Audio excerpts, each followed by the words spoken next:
दोस्तों, एक तरफ साहेब और पूरी भाजपा कहती है कि वो परिवारवाद के खिलाफ है और दूसरी तरफ एक के बाद एक नेता के बेटे को पद देने का काम किया जा रहा है। अमित शाह के बेटे जय शाह को पहले तो बीसीसीआई का सेक्रेटरी बनाया गया, उसके बाद उसे आईसीसी का चेयरमैन बना दिया गया। लेकिन साहेब कहते हैं कि हम परिवारवाद के खिलाफ हैं। ना तो जय शाह क्रिकेट के खिलाड़ी रहे और ना ही क्रिकेट से जुड़े मामलों के एक्सपर्ट थे, फिर भी उन्हें आखिर किस आधार पर बीसीसीआई का सेक्रेटरी बनाया गया, अभी तक इसका जवाब नहीं आया। क्या भारत में क्रिकेट जगत के खिलाड़ियों और जानकार लोगों की कमी है, या क्रिकेट के खिलाड़ी और क्रिकेट के मामलों से जुड़े जानकार लोगों की काबिलियत में कमी आ गई है कि जिसके कारण जय शाह को बीसीसीआई का चेयरमैन बनाया गया? इस सवाल का जवाब मुश्किल नहीं है, बहुत आसान जवाब है इसका। आपको भी पता है कि जय शाह को आखिर क्यों बीसीसीआई का सेक्रेटरी बनाया गया था। जब जय शाह को बीसीसीआई से इंटरनेशनल क्रिकेट काउंसिल आईसीसी भेजा गया, तब से कवायद ये लगाई जा रही है कि अब बीसीसीआई के नए सेक्रेटरी पूर्व बीजेपी नेता और केंद्रीय मंत्री अरुण जेटली के बेटे रोहन जेटली को बीसीसीआई का अध्यक्ष बनाया जा सकता है। लेकिन साहब कहेंगे मैं तो परिवारवाद के खिलाफ हूं। हर चुनावी भाषण में वो परिवारवाद पर लंबे चौड़े भाषण देते हैं, लेकिन उसके बावजूद जब आप रियलिटी चेक करेंगे तो परिवारवाद पर खुलकर भारतीय जनता पार्टी उसका समर्थन करती है।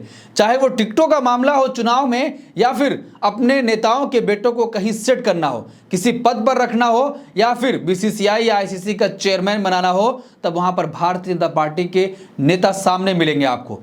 चाहे किसी एक मिनट के लिए भी उन्होंने बैट और बॉल ना उठाई हो, लेकिन उसके बावजूद भी उनको बीसीसीआई और आईसीसी के प्रमुख पदों पर जगह दी जा रही है। रोहन जेटली अभी मौजूदा समय में दिल्ली डिस्ट्रिक्ट क्रिकेट एसोसिएशन के अध्यक्ष हैं। बीजेपी भले ये कहती रही कि परिवारवाद के खिलाफ राजनीति वो करती है, पर परिवार का बीजेपी में खास ख्याल भी रखा जाता है। चाहे चुनाव के समय में बीजेपी से जुड़े लोगों के परिवार को टिकट देने की बात हो, या बीजेपी से जुड़े नेताओं के परिवार वालों का कोई पद देना हो, बीजेपी इससे कभी भी पीछे नहीं हटती है, बल्कि परिवारवाद बीजेपी करती रही है और जनता के सामने परिवारवाद के खिलाफ माहौल भी बनाती है भाजपा। आए दिन परिवारवाद पर विपक्ष को लेकर गोदी मीडिया तमाम सवाल करता है। सत्ता पक्ष से गोदी मीडिया यह सवाल क्यों नहीं पूछता है कि आखिर क्यों ऐसे व्यक्ति को बीसीसीआई का चेयरमैन बनाया गया जिसने कभी अपने पूरी लाइफ में बैट नहीं उठाया है? गोदी मीडिया के अंदर इतनी हिम्मत नहीं होगी कि वो प्रधानमंत्री नरेंद्र मोदी या गृह मंत्री अमित शाह से सवाल पूछ सके कि जिस तरीके से हर चुनावी मन से यह कहा जाता है कि विपक्ष में परिवारवाद है, एक ही परिवार की वो पार्टी है, वो राजा हैं, वो रानी हैं, वो शहंशाह हैं, वो क्या क्या तमाम बातें कही जाती हैं, लेकिन गोदी मीडिया कभी भी सत्ता पक्ष ये सवाल नहीं करता है कि आखिर बीसीसीआई का चेयरमैन कैसे जय शाह को बना दिया गया। पहले हम खबर पर आते हैं कि जिस तरीके से अब खबर आ रही है कि जब आईसीसी में जय शाह चले गए तो उनके पद पर अब कौन आएगा बीसीसीआई में, यह खबर जोरों से चल रही है। देखते हैं। देखिए, खबर है कि जय शाह के बाद कौन बनेगा बीसीसीआई का अगला सचिव। सामने आ गया नाम, रिपोर्ट में खुला राज। जय शाह आईसीसी के चेयरमैन बन चुके हैं और 1 दिसंबर से वो अपने कार्यकाल की शुरुआत करेंगे। अब तक जय शाह बीसीसीआई के सचिव के रूप में काम कर रहे हैं, लेकिन 1 दिसंबर के बाद जय शाह का पद कौन संभालेगा, ये सवाल दिसंबर का महीना करीब आने के साथ ही तेज हो रहा है। इस सवाल को लेकर सामने आई रिपोर्ट में बताया गया है कि जय शाह के बाद किसे बीसीसीआई सचिव बनाने की जिम्मेदारी सौंपी जा सकती है। रिपोर्ट के मुताबिक डीडीसीए के प्रेसिडेंट रोहन जेटली को जय शाह के बाद बीसीसीआई का सचिव बनाया जा सकता है। रोहन जेटली के अलावा गुजरात क्रिकेट एसोसिएशन के सचिव अनिल पटेल का नाम भी बीसीसीआई सचिव बनने की रेस में मौजूद है। हालांकि रोहन जेटली को पद के लिए ज्यादा पसंदीदा माना जा रहा है। तो रोहन जेटली अरुण जेटली के बेटे हैं। साफ तौर पर जो परिवारवाद भारतीय जनता पार्टी जिसका विरोध करती है, खुद प्रधानमंत्री नरेंद्र मोदी हर चुनावी मन से ये कहते हैं कि विपक्ष की जो पार्टियां हैं उसमें परिवारवाद है, एक ही परिवार का कब्जा है। लेकिन जब आप देखेंगे भाजपा में, चाहे वो चुनाव के समय टिकटों की बात हो या फिर अहम पदों पर किसी को जिम्मेदारी हो देनी हो, तो वहां पर नेताओं के बेटे ही पहुंचते हैं। बीजेपी के तमाम नेता और उनके परिवार का हित तो बीजेपी में ही सुरक्षित है। किसी को विधायक बनने का टिकट दिया जाता है, तो किसी को सांसद बनाया जाता है, और किसी को ऐसा पद दिया जाता है कि उसकी इस मामले में कोई जानकारी ही नहीं होती है, उसके बावजूद भी वो पद मिल जाता है। तो ये हैरत की बात नहीं है। आप इतनी हैरत में ना पड़िए कि कैसे ऐसे लोगों को पद दिया जा रहा है जिनको उस पद की जानकारी ही नहीं है।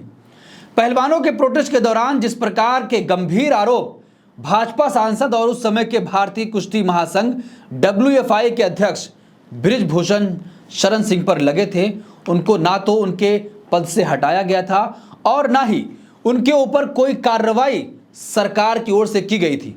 जो सरकार ये कहती है कि महिलाओं के सम्मान की बात हो रही है, महिलाएं सुरक्षित हैं, बेटियां सुरक्षित हैं। अब प्रधानमंत्री नरेंद्र मोदी झारखंड जाकर ये कह रहे हैं कि अगर विपक्ष की सरकार आ जाती है तो आपकी बेटियों को लूटा जाएगा। आप समझ सकते हैं कि एक प्रधानमंत्री की भाषा शैली ऐसी है, उनके भाषा की स्तर ये हो गई है कि अब ऐसे अपने मंचों से अपने भाषणों में ये तमाम बातें कर रहे हैं। लोकसभा चुनाव में बृजभूषण शरण सिंह के बेटे करण भूषण को कैसरगंज से भाजपा ने टिकट दे दिया। परिवारवाद के खिलाफ बोलने वाली बृजभूषण को बीजेपी ने टिकट तो नहीं दिया, पर उनके बेटे को टिकट देकर वही पुराना दांव चल दिया और बीजेपी के नेताओं को यह संदेश पहुंचा दिया गया था कि बीजेपी के नेताओं का परिवार तो बीजेपी में ही पूरी तरीके से सुरक्षित है, उन्हें डरने और घबराने की जरूरत नहीं है। हम तो मंचों से ऐसी बात कह देते हैं ताकि जनता को आसानी से लुभाया जा सके। बीजेपी के तमाम नेता के बेटे बेटियां विदेशों में पढ़ रहे हैं, अच्छी शिक्षा हासिल कर रहे हैं, अच्छी जगह पर नौकरी कर रहे हैं, सरकार इनको बड़े पद दे रही है, पर आम लोगों के बेटों को बीजेपी धार्मिक उन्माद की आग में झोंकती चली जा रही है और उनको एक धार्मिक उन्मादी भीड़ में तब्दील कर रही है, जिसका जीता जागता मिसाल आपको उत्तर प्रदेश के बहराइच में देखने को मिल जाएगा। और अभी हाल ही में एक वीडियो जो बिहार से वायरल हो रही है कि किस तरीके से एक विशेष समुदाय के धार्मिक स्थलों के सामने झंडा फहराया जा रहा है, डीजे बजाए जा रहे हैं। उसमें भीड़ कौन है, उस भीड़ के हिस्सा कौन है, आप उनको देखकर बखूबी अंदाजा लगा सकते हैं। भारतीय जनता पार्टी के नेताओं के ऐसे लंबी लिस्ट है जिनके बेटे और बेटियां विदेशों में पढ़ाई कर रहे हैं। मैं किसी का नाम नहीं लेना चाहता, अगर नाम लेने पर बैठ जाऊंगा तो एक लंबी सूची तैयार हो जाएगी। लेकिन उसके बावजूद देश के आम लोगों के बेटे और बेटियों को कहां ढकेला जा रहा है। साहब भी अपने गरीब होने का ढोल जोर जोर से पीटते रहे हैं और ये जनता को बताते रहे हैं कि वो कितने गरीब हैं, पर इन गरीब के घर के बेटों का भविष्य साहब ने गहरे संकट में डाल दिया है। किस तरीके से उनको उन्मादी भीड़ में तब्दील किया जा रहा है, उनको उकसाया जा रहा है, वो किसी के धार्मिक स्थलों पर चढ़कर झंडे लगाने का काम कर रहे हैं। अशिक्षा और बेरोजगारी के दौर में अपने चुनावी फायदे के लिए साहब उनसे जाने क्या क्या करवाने वाले हैं।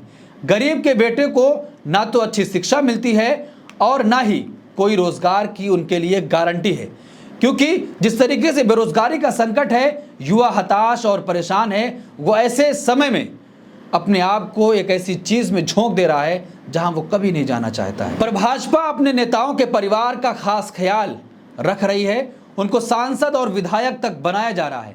लेकिन जो आम जनता है, जो वोट देती है, जिनके वोट पर भाजपा अपनी पूरी राजनीति कर रही है, उनके बेटों का कोई भविष्य कहीं भी दिखाई नहीं दे रहा है। तो ये सवाल उठता है कि आखिर भाजपा के नेता अपने बेटों को पढ़ाने के लिए विदेशों में भेज दे रहे हैं और इस देश में धार्मिक उन्माद फैलाने के नाम पर कि जिस तरीके से आम जनता के बच्चों और बच्चियों को भीड़ में तब्दील किया जा रहा है, वो एक सोचने का विषय है। और अब जब BCCI का यह पद खाली हुआ है तो किसी क्रिकेटर या किसी क्रिकेट के जानकार को उस पद पर नहीं लाया जा रहा है, बल्कि अरुण जेटली के बेटे को, जो पेशे से लॉयर हैं, अब लॉयर को BCCI का सेक्रेटरी पद दिया जाएगा। तो आप समझ सकते हैं कि जिस परिवारवाद के खिलाफ पानी पी पी कर विपक्ष को प्रधानमंत्री नरेंद्र मोदी और गृह मंत्री अमित शाह कोसते हैं, उसी परिवार के तहत अपने नेताओं के बच्चों को सेट किया जा रहा है, प्रमुख पदों पर उनको जगह दी जा रही है। इस पूरे मामले पर आप क्या सोचते हैं, आपकी क्या राय है कि जिस तरीके से लगातार प्रधानमंत्री नरेंद्र मोदी कभी किसी चुनावी मंच से ऐसा भाषण देते हैं, लेकिन रियलिटी में जब जाएंगे आप तो उनके परिवार के नेताओं के बेटे ही प्रमुख पदों पर बैठे हैं। आपकी क्या राय, कमेंट बॉक्स अपनी राय ज़रूर दें और ऐसी तमाम खबरों के लिए देखते रहिए देश नीति। धन्यवाद।